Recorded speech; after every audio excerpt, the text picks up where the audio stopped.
Assalamualaikum warahmatullahi wabarakatuh. Nama saya Jen Salsabila. Saya dari kelas 11 MIPA 3. Alamat saya di Wonorejo. Hobi saya membaca. Kali ini saya akan membahas tentang struktur sel hewan. Yang pertama adalah pengertian sel hewan. Sel hewan adalah suatu bagian organel terkecil yang memiliki selaput tipis dan di dalamnya terdapat larutan koloid yang mengandung senyawa kimia. Sel ini memiliki keunggulan yaitu dalam membuat duplikat secara mandiri dengan cara pembelahan sel. Dan yang selanjutnya bagian-bagian sel hewan. Yang pertama adalah kompleks Golgi yang berfungsi untuk alat pengeluaran energi dan lendir. Yang kedua retikulum endoplasma, yaitu retikulum endoplasma kasar yang dipenuhi oleh ribosom di mana dia berfungsi untuk menyintesis protein. Yang kedua yaitu retikulum endoplasma berfungsi untuk menyintesis molekul lemak. Yang ketiga adalah sitoplasma, suatu cairan yang terdapat di dalam sel kecuali inti nukleus. Endoplasma terbagi menjadi dua, yaitu bagian dalam endoplasma yang lebih keruh dan bagian luar ektoplasma yang lebih bening. Sitoplasma bersifat koloid, kompleks yaitu tidak cair dan tidak padat. Yang keempat adalah nukleoplasma, terdiri dari asam nukleat dan kromatin. Yang kelima fokula, berfungsi sebagai tempat cadangan makanan. Fokula pada hewan berukuran kecil tetapi banyak, sedangkan fokula pada hewan tumbuhan berukuran besar tapi sedikit. Yang keenam adalah inti sel, terdiri dari 90% air.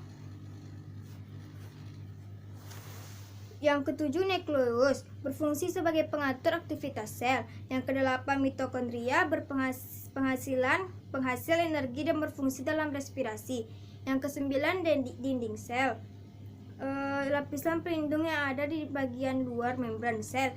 Yang ke-10 kromosom, anak dari inti sel yang terdapat di dalam inti sel. Yang ke-11 membran sel, bagian luar petoplasma yang berfungsi mengatur transportasi zat masuk keluarnya sel. Gambar dan struktur serta fungsi sel hewan.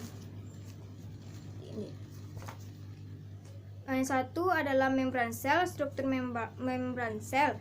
Membran sel adalah sel pada bagian luar yang tersusun dari protein, kolesterol, dan lemak. Pada bagian ini memiliki peranan yang sangat penting dalam mengatur mineral dan nutrisi yang berada dalam maupun di luar sel. Berfungsi sebagai menerima rangsangan dari luar, tempat berlangsungnya berbagai reaksi kimia. Yang kedua adalah sitoplasma. Sitoplasma adalah bagian sel yang berupa cairan sel dan memiliki bentuk seperti dengan gel. Contohnya ini gambarnya. Berfungsi sebagai sumber bahan kimia, tempat berlangsungnya metabolisme sel. Yang ketiga retikulum endoplasma. Retikulum endoplasma adalah organel yang memiliki bentuk benang-benang yang terdapat di inti sel. Retikulum endoplasma terbagi atas dua, yaitu retikulum endoplasma halus dan retikulum endoplasma kasar. Berfungsi sebagai sintesis protein, sebagai tempat untuk menyimpan fosfolipid, steroid, dan glikolipid. Yang keempat mitokondria. Mitokondria adalah organel terbesar yang ada berguna sebagai mesin dalam sel. Organel ini memiliki dua bagian lapis membran yang lekuk-lekuk yang disebut dengan istilah kritas. Hal tersebut sebagai proses metabolisme dan aktivitas seluler, sehingga dalam bagian tersebut dijuluki the powerhouse. Dapat dikatakan begitu karena organisme ini dapat menghasilkan energi. Berfungsi sebagai respirasi seluler, sebagai penghasil energi dalam bentuk ATP. Yang kelima mikrofilamen.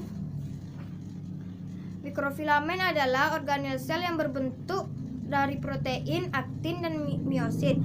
Fungsi organel ini itu berperan sebagai pergerakan sel, endositosis, dan eksotisosis. Yang keenam lisosom. Lisosom adalah organel berupa kantong terikat di membran yang berisi kandungan enzim hidrotolik, yang hal ini digunakan untuk dalam mengontrol pencernaan intraseluler. Berfungsi sebagai untuk mengontrol pencernaan intraseluler sebagai penghancur organel sel yang telah rusak. Yang ketujuh prokosisom atau badan mikro adalah organel yang memiliki kantong kecil yang berisi dengan enzim katalase. Berfungsi sebagai perubahan lemak menjadi karbohidrat, menguraikan peroksida H2O2 dan sisa-sisa metabolisme toksik. Yang kedelapan, ribosom.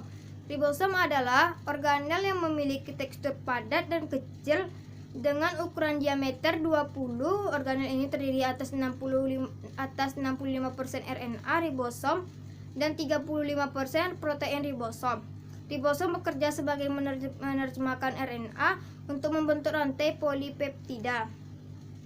Di dalam sel ribosom terdapat terikat yang berada pada retikulum endoplasma atau membran inti sel ribosom, memiliki fungsi sebagai tempat berlangsungnya proses sintesis protein.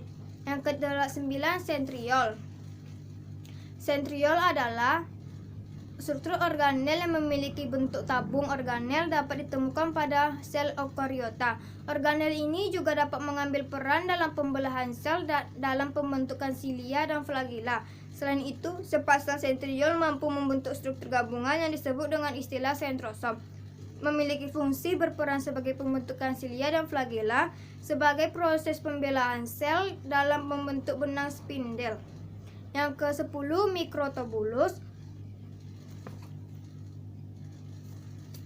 Mikrotubulus adalah organel sel yang terdapat di dalam sitoplasma dan dapat ditemukan pada sel eukariot.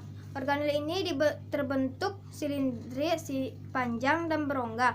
Organel ini memiliki ukuran dengan diameter kurang lebih 12 dan diameter luasnya 25. Terdiri atas molekul-molekul berbentuk bulat protein globular yang disebut tubulin. Selain ini, mikrotubulus juga memiliki sifat kaku yang tidak dapat berubah-ubah dalam bentuknya. Organel ini memiliki fungsi untuk melindungi sel, membran memberi bentuk sel, berperan sebagai dalam pembentukan flagella, silia, dan sentriol. 11, badan Golgi.